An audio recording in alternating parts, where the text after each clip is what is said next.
nggak sih apa itu Orde Lama, Orde Baru, dan Orde Reformasi?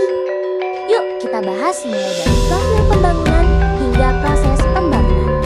Sebelumnya, izinkan kami berkenalan terlebih dahulu. Kelompok kami beranggota 5 orang, yaitu Laila, Nabila, Siti, dan Tira. Oke, sekarang kita masuk ke pembahasannya.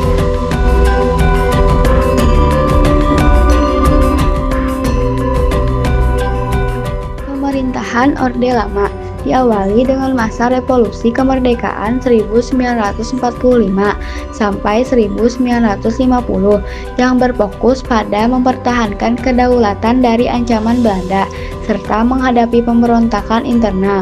Dengan perubahan konstitusi dari UUD 1945 ke RIS, memasuki masa demokrasi liberal 1950 sampai 1959, Indonesia kembali menjadi negara kesatuan (NKRI) dengan sistem parlementer yang menggunakan UUDS 1950. Meskipun berhasil menyelenggarakan pemilu pertama tahun 1955 dan KAA di Bandung, periode ini diwarnai ketidakstabilan karena seringnya berganti kabinet yang menghambat program pembangunan nasional. Ketidakstabilan tersebut memicu transisi ke masa demokrasi terpimpin 1959 sampai 1966 melalui Dekrit Presiden 5 Juli 1959 yang mengembalikan konstitusi ke UUD 1945, namun dengan pemusatan kekuasaan sepenuhnya di tangan Presiden Soekarno. Pada fase ini diperkenalkan ideologi Nasakom dan terjadi berbagai penyimpangan konstitusional seperti pengangkatan presiden seumur hidup. Periode ini akhirnya mencapai titik jenuh akibat krisis ekonomi hebat dan peristiwa G3OS atau PKI yang kemudian memicu lahirnya Super Semar sebagai penanda berakhirnya kekuasaan Orde Lama.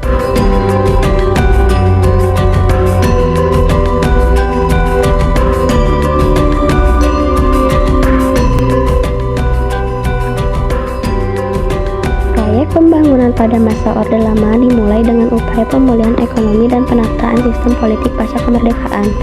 Tonggak awal ditandai dengan pembentukan Badan Perancang Ekonomi pada tahun 1947 serta penerapan berbagai rencana strategis seperti Kasimo Plan yang berfokus pada swasembada pangan melalui intensifikasi pertanian dan transmigrasi. Namun, pada masa demokrasi liberal, pembangunan seringkali terhambat oleh ketidakstabilan politik. Akibatnya seringnya pergantian kabinet, sehingga rencana pembangunan jangka panjang sulit untuk terlaksanakan secara berkelanjutan. Memasuki pada demokrasi terpemimpin, pemerintah berusaha mengonsolidasi pembangunan melalui pola pembangunan nasional semesta berencana. Pada tahun 1961 sampai dengan 1969 yang disusun oleh Demparnas atau Dewan Perancang Nasional. Selain fokus pada kemandirian ekonomi, pembangunan pada periode ini juga diwarnai oleh politik mercusuar, yaitu pembangunan proyek-proyek infrastruktur raksasa dan megah seperti Stadion Utama, Gelora Bung Karno, Hotel Indonesia, dan Jembatan Ampera. Proyek ini bertujuan untuk menunjukkan martabat dan eksistensi Indonesia di mata nasional. Meskipun di sisi lain membedakan anggaran negara dan memicu krisis ekonomi, diakhiri pada masa kekuasaan Soekarno.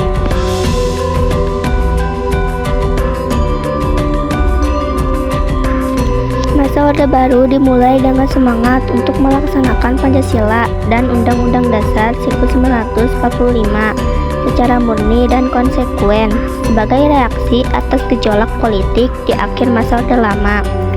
Pemerintah mengutamakan stabilitas politik dan keamanan sebagai syarat mutlak pembangunan melalui kebijakan dui fungsi ABRI yang memungkinkan militer memiliki peran ganda dalam urusan pertahanan sekaligus politik.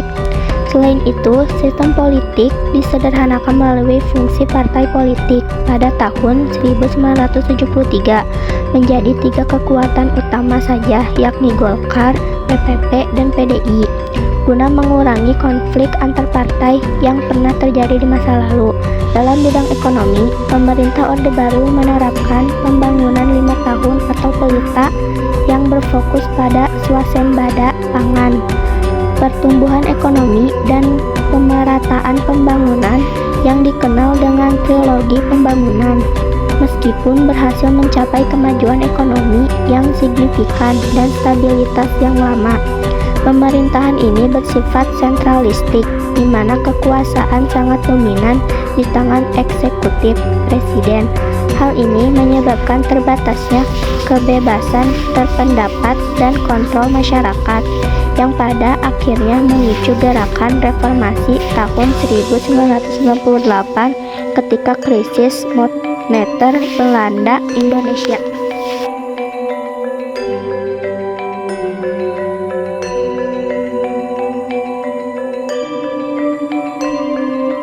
Pembangunan pada masa Orde Baru dijalankan melalui strategi trilogi pembangunan yang memprioritaskan stabilitas politik sebagai fondasi untuk mencapai pertumbuhan ekonomi tinggi dan pemerataan hasil pembangunan. Program ini diwujudkan secara sistematis lewat REPELITA, Rencana Pembangunan 5 Tahun, yang dimulai sejak 1969, dengan fokus awal pada sektor pertanian guna mencapai kemandirian pangan. Melalui kebijakan revolusi hijau, Indonesia berhasil mencatat prestasi besar berupa swasembada beras pada tahun 1984 yang didukung oleh modernisasi alat pertanian, penggunaan bibit unggul, serta pembangunan infrastruktur irigasi dan transportasi yang masif di berbagai daerah.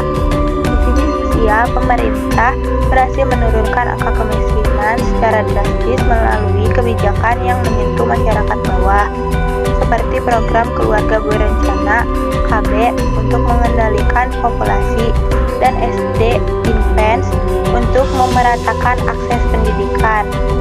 Meskipun berhasil menciptakan modernisasi infrastruktur dan meningkatkan angka harapan hidup, pembangunan ini memiliki celah karena sangat bergantung pada utang luar negeri dan cenderung bersifat sentralistik.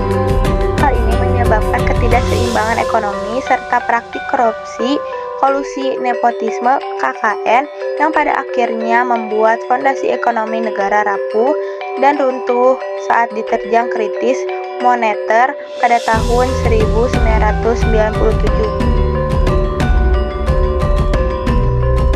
Pemerintahan Orde Reformasi berlangsung secara lebih demokratis dibandingkan periode sebelumnya, ditandai dengan kebebasan masyarakat dalam mendirikan partai politik, berpartisipasi dalam pemilu secara efektif, secara dibukakannya kembali keran kebebasan pers untuk beropini. Era transisi ini dimulai di bawah kepemimpinan B.J. Habibie yang secara konstitusional menggantikan Soeharto sebagai presiden sesuai mandat undang-undang setelah mengundurkan diri presiden sebelumnya. Sebagai tokoh sentral, Habibie berhasil memimpin masa peralihan dari tatanan Orde Baru menuju fondasi Orde Reformasi yang lebih terbuka.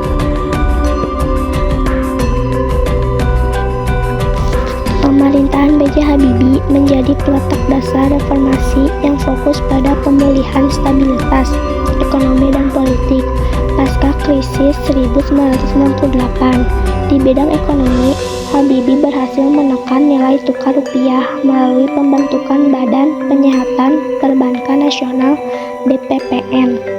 Sementara di bidang politik, ia mencabut pembatasan pers, mengizinkan referendum Timur-Timur, dan menyelenggarakan pemilu pertama masa reformasi pada Juni 1999.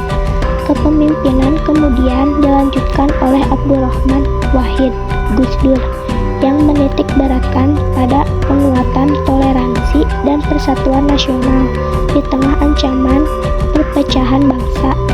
Meskipun masa jabatannya singkat, Gus Dur berhasil menyusun program pembangunan nasional Propenas melalui Bappenas yang mencakup 9 bidang strategis, termasuk supremasi hukum dan pemberdayaan masyarakat, sebelum akhirnya diberhentikan oleh MPR pada tahun 2001.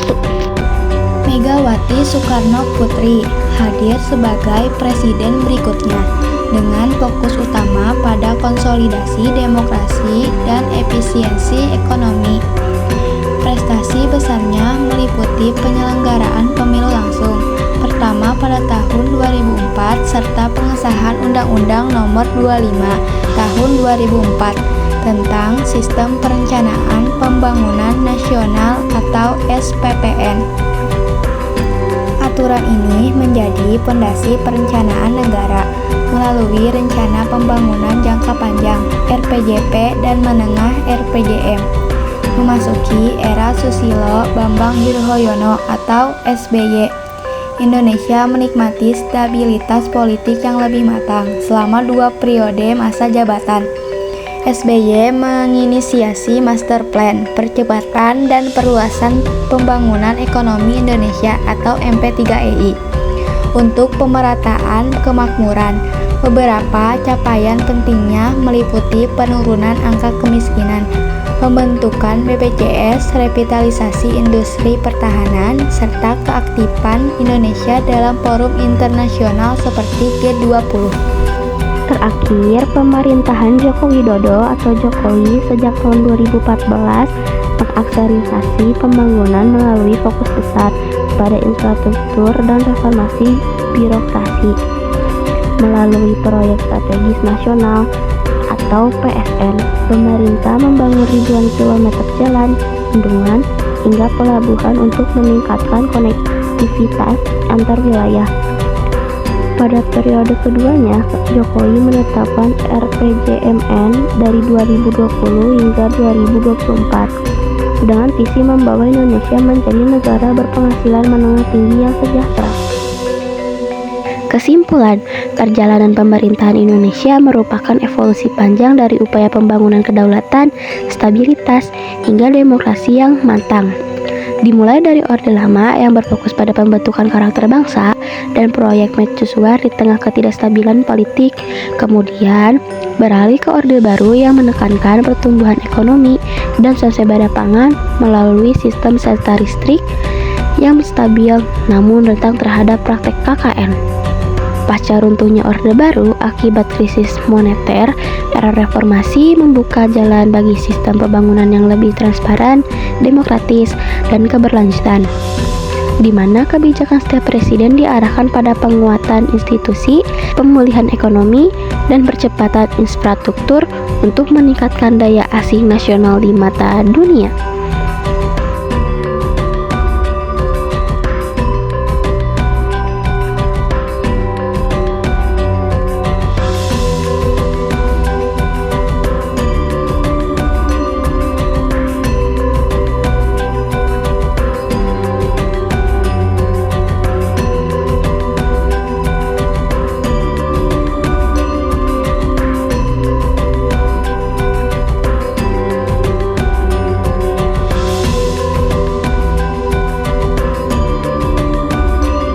Nah, sudah tahu kan apa itu Orde Lama, Orde Baru, dan Orde Reformasi?